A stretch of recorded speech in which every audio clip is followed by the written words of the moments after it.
qu'elle se coupe du moins aussi les cheveux. Or, s'il est honteux pour une femme d'avoir les cheveux coupés ou d'être rasée, qu'elle se voile. Amen. Bien-aimé, voici la femme qu'on ne pouvait pas atteindre. Une femme qui portait le voile. Et tout simplement, bien-aimé, en portant le voile, c'est une marque de l'autorité. Donc tu dépends.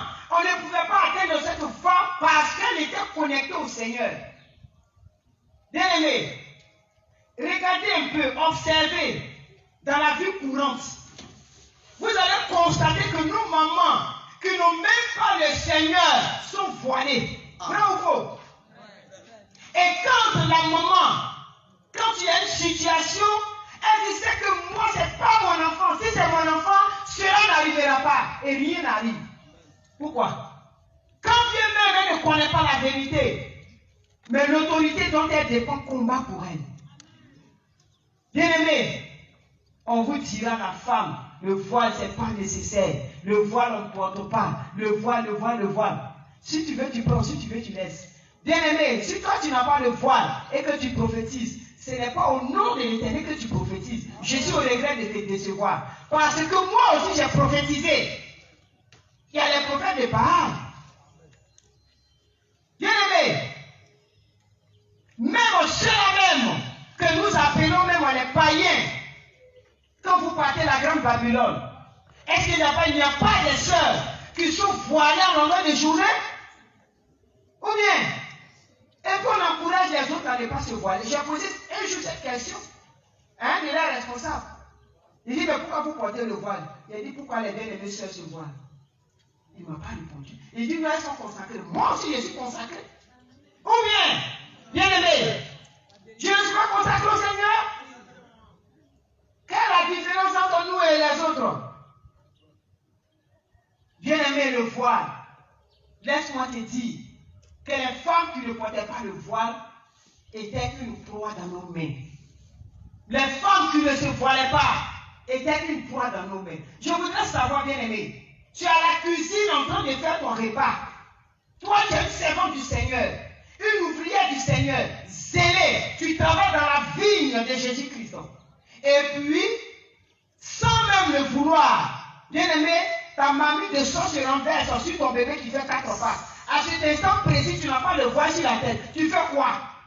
Réponds-moi. Tu pries ou tu ne pries pas? Si tu pries, qui va t'exaucer? Priez sans cesse. Bien-aimé, le voile. Donc quand tu portes le voile, ça veut dire que tu es toujours prête pour le combat. Parce que le diable aussi travaille d'arrache-pied. Même dans les toilettes, sois prête. Tu es à la maison, ton enfant est passé à l'école. Et contre toute attente, on t'amène ton enfant qui est en train d'agoniser. Et tu fais quoi? Tu n'as pas le voile, tu vas même à l'hôpital, tu oublies même ton voile. Et tu t'en vas à l'hôpital. Et si tu dois prier pour cet enfant, tu fais quoi? Bien-aimé, moi j'étais païenne. Moi je n'avais pas le Seigneur. Mais ma dernière, qui étant née mongolienne, les maisons du non, ça là, c'est pas la peine. Cet enfant a fait 5 jours dans le coma. On dit elle est morte. Chacun a donné son verdict. On dit elle avait la méningite, elle avait le tétanos, elle avait la fièvre typhoïde, neuroparue. Elle seule, elle avait tout à la fois. Et l'enfant était là. On dit c'est pas la peine. Mais bien aimé, quand je dis j'étais païenne, ça veut dire que je venais de faire mon entrée dans la maison de Dieu. Je n'étais pas encore engagé. Quand bien même j'étais dans la maison de Dieu, j'avais un pied dehors. Mais bien aimé, ce jour-là, j'ai porté mon voile et j'ai rappelé à l'Éternel une phrase des Saintes Écritures. J'ai dit que la Bible dit que c'est toi qui as soufflé dans les narines d'Adam. Alors ce n'est pas moi, parce que tu as dit c'est lui qui est en toi, toi tu es en lui. Donc ce n'est pas moi qui va souffler dans les narines de cet enfant, mais c'est toi. Et c'est ton esprit qui va donner la vie à cet enfant. Bien aimé. Et quand j'ai soufflé, cet enfant s'est réveillé. Et cette année, enfant mongolienne, on dit enfant mongolienne, elle a eu son bac l'année passée. Amen. Et si on ne t'a pas dit que celle-là, elle est mongolienne, tu ne peux pas savoir. C'est seulement nous qui la connaissons, nous voyons qu'il y a des petites lacunes. Bien-aimé, c'est pour te dire, femme, si on dit que tu n'es pas te voiler, il faut continuer ton voile. C'est tout. Que le Seigneur nous bénisse. Amen. Et bien aimé, en plus de cela, quand tes sœurs ont commencé à parler du voile, alors nous avons changé de stratégie. Il fallait emmener les femmes à épouser autre chose. C'est-à-dire, il y a l'original qui est le voile. Le dictionnaire nous dit que le voile, c'est l'étoffe carrée. Et la Bible dit que la femme doit porter le voile. Est-ce que vous m'écoutez très bien? Donc, ça fait deux accusations. Le diable va te dire, le dictionnaire dit que le voile, c'est l'étoffe carrée. Et que la Bible dit que la femme doit porter le voile. Mais en ce moment, le monde des ténèbres va changer de stratégie. Et nous allons confectionner des chapeaux, des bonnets, des coiffes, des képis. Bien aimé, je voudrais te dire une chose, que lorsqu'il s'agit de toutes ces choses, il y a l'anaconda que tu portes, il y a le python que tu portes, il y a la vipère que tu portes, il y a aussi la peau morte que tu portes. Et toi, tu dis que tu es voilé. Je suis au regret de te décevoir. Ça, c'est pas voile. Bien aimé, il y a la tête du cobra royal aussi que tu portes. Et en plus de cela, tu vas aussi enlever ton voile que tu vas déposer. Parce que tu as fini la prière. Une fois qu'on sort du temple, terminé. On n'a plus à faire au voile. Quand on dit on doit prier, c'est maintenant on court. On va fouiller dans la chambre. Et bien aimé, il faut arrêter aussi de prendre les couches de ton bébé pour mettre sur la tête. C'est une manière d'insulter Dieu.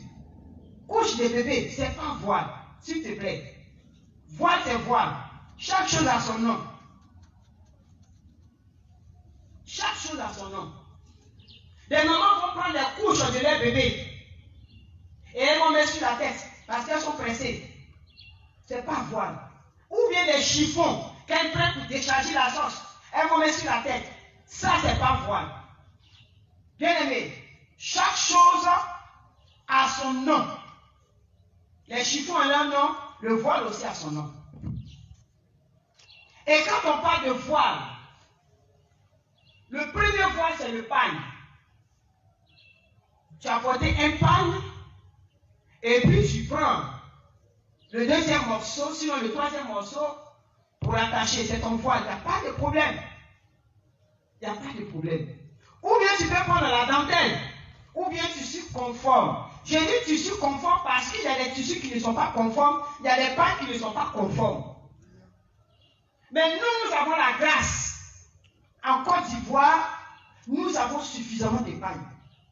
Nous avons des pagnes traditionnelles. Bon, quand je dis traditionnelles, pas que c'est pour la tradition, mais des pagnes qui sont confectionnés par les tisserands. Nous avons la grâce, bien aimé, d'avoir ces pagnes. Mais nous devons aussi faire très attention parce qu'il y a la photocopie que le diable aussi nous propose. Bien aimé, il y a aussi le voile super que nos mamans à quand ont l'habitude d'attacher. Mais faites attention concernant le voile super. Il y a l'original super qui est là, qui n'a pas de couronne. Il y a la photocopie qui a une couronne. Et là encore, c'est une ruse du diable. Est-ce que vous m'écoutez? En plus de cela, il y a la doublure. Et les couturiers disent la copiline, que nous pouvons aussi utiliser. Il n'y a pas de problème. Mais il y a nos jeunes sœurs qui utilisent des voiles, des chapeaux de bon marlé. J'ai l'habitude de voir ça sur la tête de nos bien-aimées sœurs. Elles vont porter les chapeaux de bon marlé. Bien-aimés, derrière l'esprit de bon marlé, il y a quoi? Il y a la drogue, il y a l'alcoolisme, il y a la délinquance juvénile, la rébellion, la désobéissance à l'état brut. Bien-aimés, et c'est partant de ce chapeau-là que nos jeunes sœurs vont prendre maintenant un système pour faire un bandage sur la tête. Ce n'est plus un voile, c'est une vipère que tu enroules sur la tête. Et elles vont prendre comment on appelle ça? Des morceaux de paille, des tissus. Elles vont essayer d'attacher d'une manière et puis mettre. C'est-à-dire pour ajouter les cheveux et puis la tête est bien gonflée et elles font le bandage. Bien aimé, il faut être simple. Donc bien aimé, ce que toi tu appelles voile, ces chapeaux ne sont pas des voiles. La peau morte, ça ce sont les filets que tu as l'habitude de mettre sur la tête. Tu dis non, je mets le filet en bas et puis je vais mettre mon voile dessus. Bien aimé, ça c'est la peau morte. Vous voyez quand nos papas se rasent, il y a une couche de peau qui pousse. Vous voyez? Donc c'est ce que toi tu mets sur la tête. Et tu crois que quand tu es voilé, c'est la peau morte qui est sur ta tête. Et c'est désagréable. Quand on regarde, c'est désagréable. Ça donne envie de vomir. La peau morte que tu mets sur la tête. Et d'autres, ils vont mettre des coiffes. Et puis le serpent à la tête comme ça. Ils sont en train de louer le Seigneur dans la maison de Dieu. Et moi, quand c'est comme ça, je préfère m'arrêter dans les rangées là. Et je loue là-bas. C'est pas la peine. Est-ce que tu vois même, tu te regardes, tu vois ce qui est sur ta tête? L'anaconda qui est en train de faire ça. Et après, tu vas te plaindre. J'ai des maux de tête. Mais si le serpent passe son temps sur ta tête, c'est quand même normal que tu aies des maux de tête. Il y a d'autres qui vont prendre les vipères. La vipère sur la tête et puis elle ne fait que siffler. Et tu te promènes avec, je suis voilé. Mais tu n'es pas voilé. Est-ce que ça peut aller? Bien-aimé, en plus de cela, il y a encore une autre phrase que le diable a utilisée. 1 Timothée, le chapitre 2, le verset 9 à 10. 1 Timothée, chapitre 2, verset 9 à 10. 1 Timothée, chapitre 2, verset 9 à 10.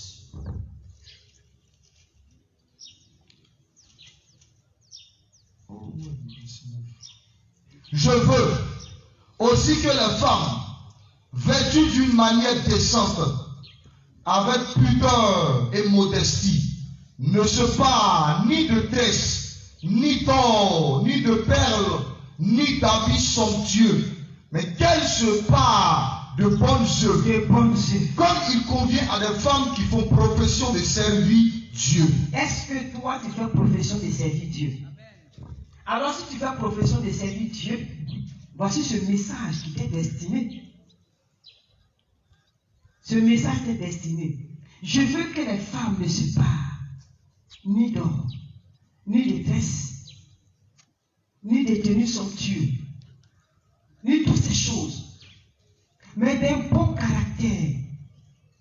C'est-à-dire, toi, ton vêtement doit être le caractère. Amen. Bien-aimés, voici des moments, nos jeunes sœurs, qui vont mettre sur les têtes le serpent, c'est-à-dire les mèches.